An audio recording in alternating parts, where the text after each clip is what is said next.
Why, hello there everyone. I'm Laxow, aka the Kumo Sensei. Minasan, ohayo gozaimasu.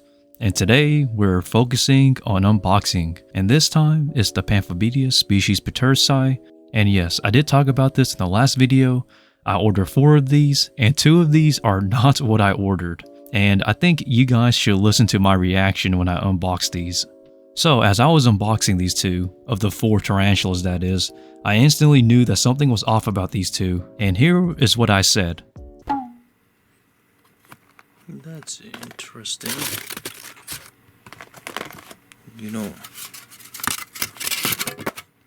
So instantly I knew that something was wrong about this order. 2 of the 4 specimens were not Pamphobeteus petersi. So I immediately contacted them back on where I bought these from, and honestly it took a bit of a while because here's the thing. So when I unboxed these, it was on the day of my sister's wedding, so I honestly didn't really have time to actually, report that something was wrong until later on that night, around 2 a.m. in the morning, and for some reason they did not respond back to me about my customer order, about something being wrong, and it took about 2 days for them to do so. So this tarantula that you're seeing right now was one of the tarantulas that I got on my order that was not the Pamphobeteus petersi. Every single thing about it just didn't look right, and I will show you what a Pamphobeteus petersi is supposed to look like, but this right here that you're seeing isn't it. So yeah, allow me to show you guys what it's supposed to look like. And also guys, this shipping here was pretty bad. For those who don't practice shipping tarantulas, it's good practice to not ship your tarantulas in substrate. That is a no-go. The reason why is because substrate is very loose, so when you're shipping tarantulas out in substrate, they're going to get thrown all over the place, which is what you're seeing in these tarantulas and why they look so beat up.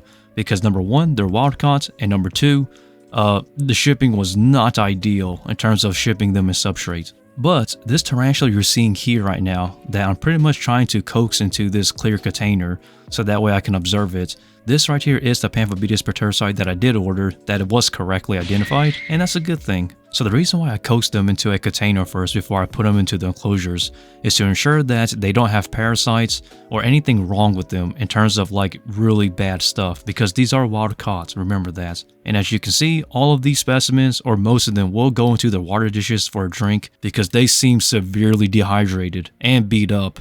And not to mention, they don't look too great in terms of the health. But don't worry everybody, I do have experience working with wild-caught specimens and breeding them as well, so this to me is nothing too new. The only thing that bothers me was the fact that 2 of the 4 were not what I ordered. Now I actually talk about the differences in the 2 spiders of what I got, but allow me to explain the situation first. So these are wild-caught, I knew that coming in, but the reason why I want to take a gamble at this is because when it comes to the Pamphobeteus petersi, there is very few captive breedings out there. So my goal was to actually get some wild-caught specimens and try to breed them and produce captive bred specimens. And I ordered 4 of these, hoping to get some males and females.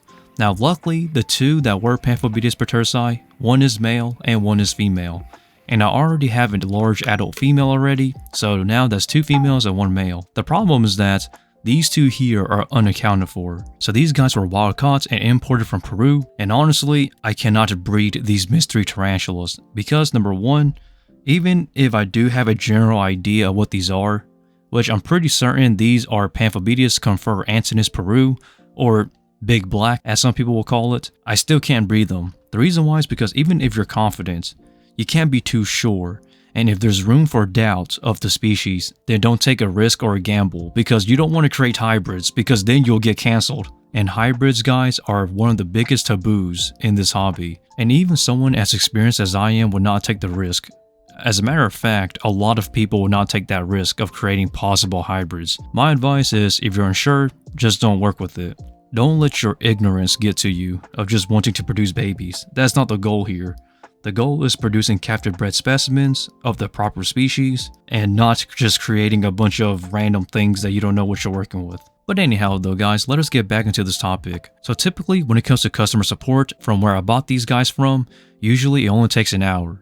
But for me, it took 2 days. And the reason why is because their arachnid person, their spider guy, was taking their time looking at these specimens here, because I contacted them and I told them everything about the physical features about it wasn't right. And the customer support told their arachnid person or their spider person, and they spent legit 2 days looking at their stock. And what they eventually did was they took down all of it.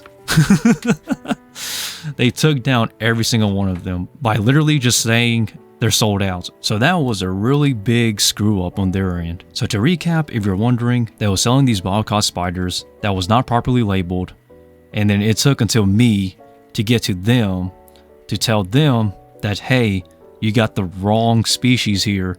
And then they took 2 days to observe their spiders, their stock essentially, and essentially using what I told them. And then eventually they decided to pull down everything. And trust me, usually it takes 1 hour to get customer support back to you, but in this case it took 2 days.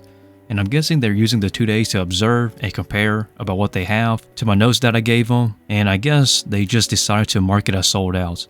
And the timing could have been better because they literally marked it sold out the day I literally called them twice. And I knew something was wrong about these two because looking at their femurs are actually very thick, especially on legs 3 and 4 of these spiders. Not to mention, their setae on their abdomens does not go all the way up to the pedestal or all the way up the abdomen like most Pamphobeteus petersi, so I knew that was off. Secondly, the leg setae distribution on their legs isn't that of Pamphobeteus petersi, and I actually pointed this out on my notes that I gave them about, hey, these are not the right tarantulas.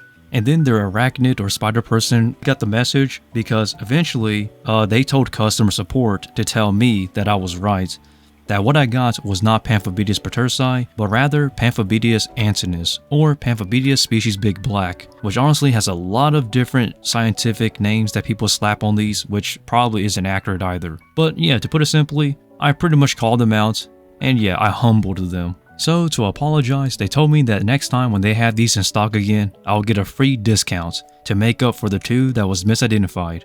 And honestly, I did them a favor. I am surprised that they were willing to have these in stock for a while and just not check these out. And it just took one person, or an experienced tarantula keeper, or me in this case, to call them out, and then for them to actually say, whoops, we screwed up. And that makes me just scratch my head because if you're the spider person, or if you're in charge of this position when it comes to what you're doing, shouldn't you be experienced in it? Because my goodness, man, I feel bad for people who bought these and got something else because I literally saved them. I'm not even kidding. After the phone call was over, they literally just said they were out of stock. Could it be a coincidence? Who knows? So in my last video, I said that it was probably a scam. Luckily, it's not. It was more so of somebody doing a oopsie and screwing up. So I'm glad I taught them and I humbled them a lot, honestly, because I literally gave them like a full paragraph about everything that was wrong with the tarantulas I got. And they finally took my word for it, so that's a good thing. At least they're willing to learn. And honestly, if I'm being completely honest, a lot of tarantula keepers are pretty stubborn at times because they pretty much think they know it all, but they don't. I think the best tarantula keepers are the ones that are willing to get humbled. And trust me guys, I get humbled all the time, especially by other tarantula vendors and breeders. So to me, this is nothing new. It was just a really bad case of like they were selling something for a while now. And who knows, now you might get a Pamphobeteus petersi that is not even what you got. And you notice that I didn't call out the business because I'm not trying to slander them. This is just a mistake on their end. So please understand that, guys. You don't want to slander or anything like that because it'll cause a lawsuit. So no defamation, no slandering.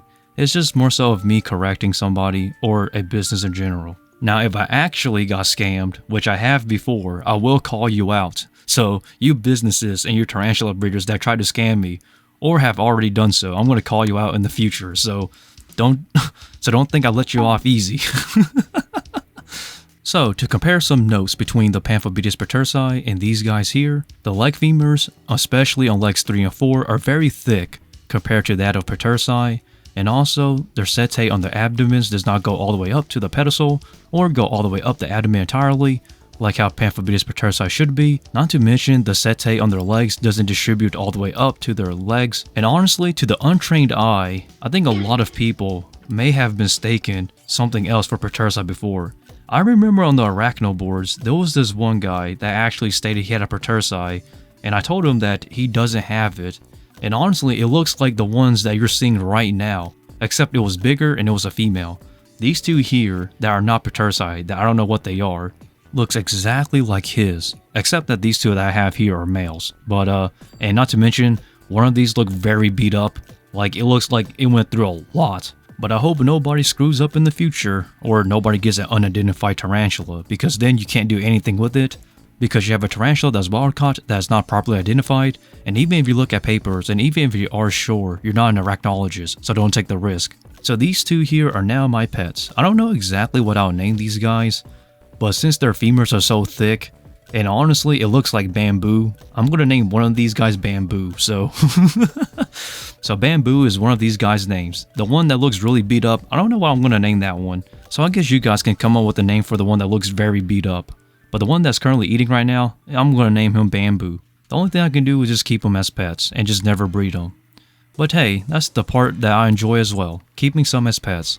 I do have some tarantulas that I'll only keep as pets only, and not as breeders, and I guess these two are now on that list. But it's a good thing I didn't get scammed though, and it's a good thing that I did correct them, and hopefully that in the future that we'll get more that is properly identified. And let's just call this a video. So without further ado, I'm Laxow, aka the Kumo Sensei. Please feel free to like, comment, and subscribe. I upload every single Tuesday and Friday, so please feel free to do so and stick around.